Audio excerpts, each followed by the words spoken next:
Ever wonder how nature would bounce back after a worldwide nuclear holocaust?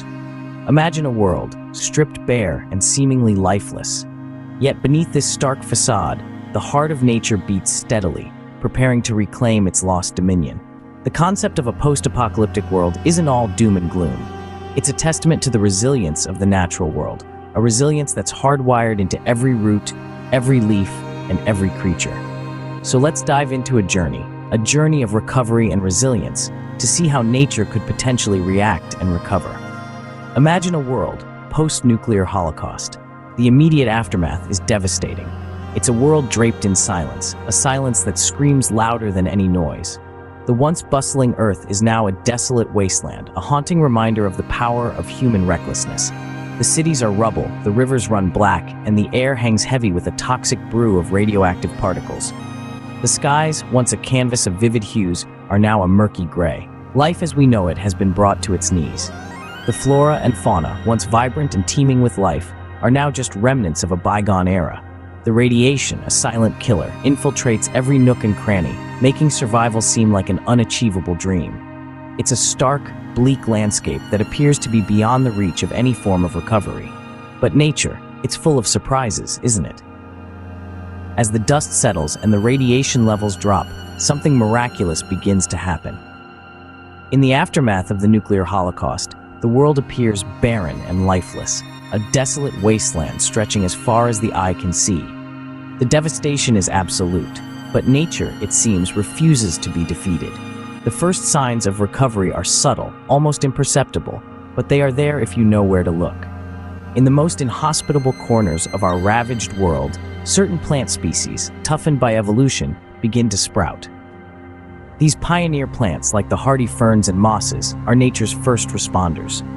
They are the first to break the silence, the first to color the gray. They are the start of a process that will take generations, but they represent hope. And with the return of vegetation comes the return of animal life.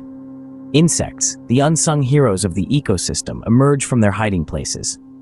Ants build their colonies, bees pollinate the blossoming plants, and beetles scuttle through the undergrowth.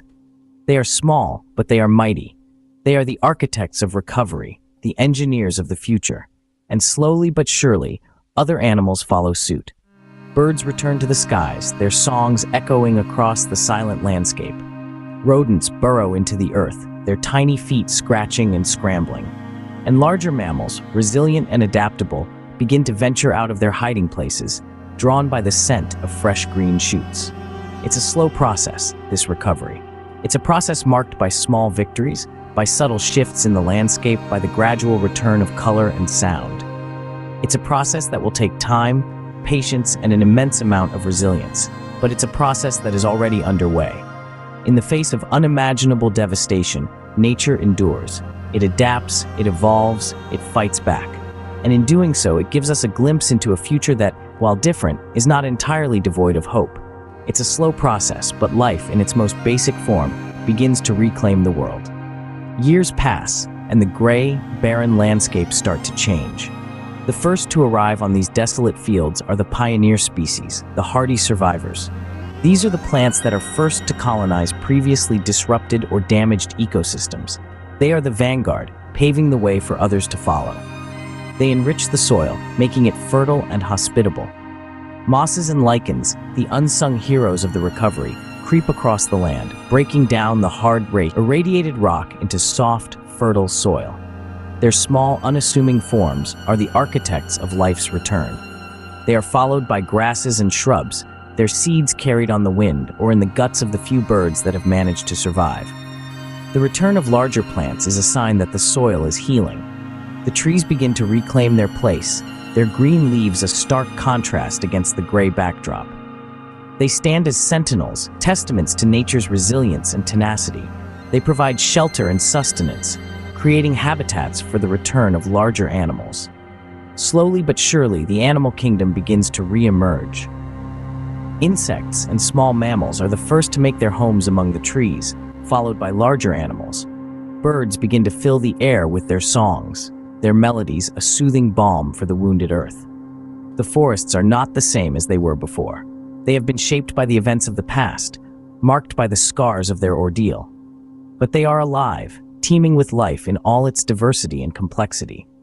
The ecosystems are gradually recovering, finding a new equilibrium, a new normal. In this transformed landscape, life is finding a way to persist, to endure, to thrive. The forests are testament to nature's remarkable ability to heal itself, to recover from even the most devastating events, to come back stronger and more resilient than ever. The forests are back. They might look different, but they are home to life once again. Decades, maybe centuries have passed. The world is different, but it's alive. In this reborn world, the seeds of evolution have been sown in the rich, fertile soil of recovery. New life forms, unimaginable in the world before, have begun to appear. Creatures of resilience and adaptability, shaped by the crucible of their world, are flourishing. The radiation, once a harbinger of death, has become a catalyst for unprecedented forms of life. The climate, too, has taken a new course. No more are there sweltering summers or frigid winters. Instead, the world is bathed in a perpetual spring, a testament to nature's ability to adapt and thrive. The landscape, once marred by the scars of devastation, is now a tapestry of vibrant greens and blues. Forests have reclaimed the once bustling cities, and rivers now flow where highways once stood. The desolate wastelands have given way to lush meadows and thriving ecosystems. The air, once choked with smoke and dust, now carries the sweet scent of blooming flowers and the melodious calls of creatures unknown. The future of this recovered world is a testament to the enduring resilience of nature. It humbles us, reminding us of the power of life and its unyielding will to survive. The world has changed, and so has life. But the spirit of existence, the spirit of survival, remains unbroken. Nature has a way of healing itself, even from the most devastating events. It's a testament to the power of life and its will to survive.